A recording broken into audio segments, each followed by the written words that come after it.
If you want to live a happy life, tie it to a goal, not to people or things.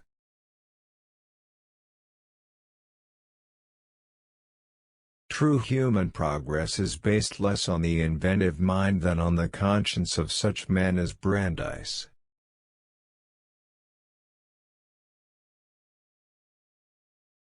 There are no arbitrary constants. Nature is so constituted that it is possible logically to lay down such strongly determined laws that within these laws only rationally determined constants occur, not constants, therefore, whose numerical value could be changed without destroying the theory.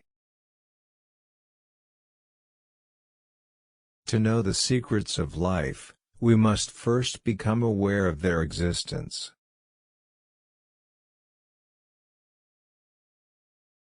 Each of us is here for a brief sojourn, for what purpose he knows not, though sometimes he thinks he feels it. The important thing is to not stop questioning. Curiosity has its own reason for existing.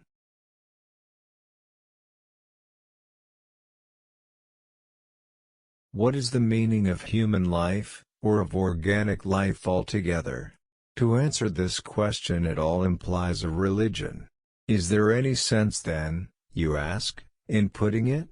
I answer, the man who regards his own life and that of his fellow creatures as meaningless is not merely unfortunate but almost disqualified for life.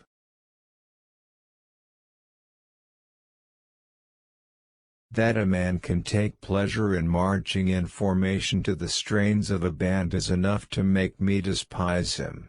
He has only been given his big brain by mistake, a backbone was all he needed.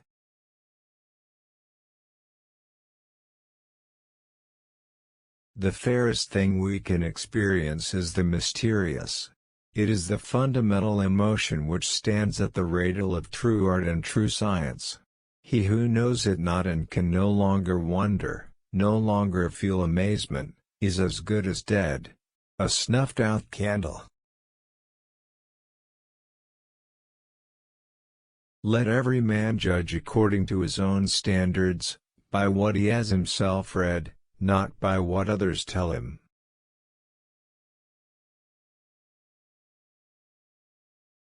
To be sure, it is not the fruits of scientific research that elevate a man and enrich his nature, but the urge to understand, the intellect work, creative or receptive.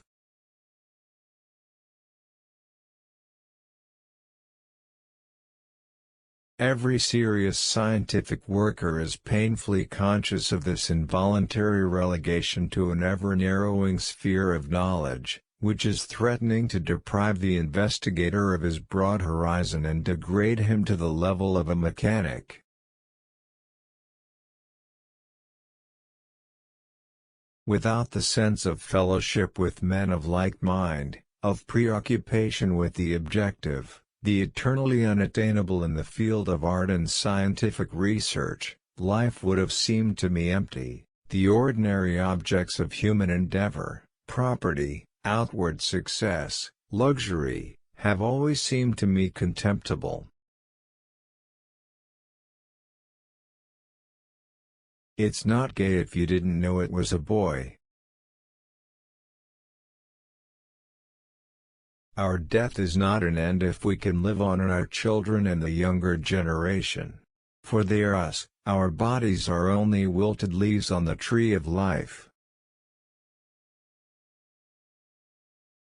If people only talked about what they understood, Earth would be a very quiet place.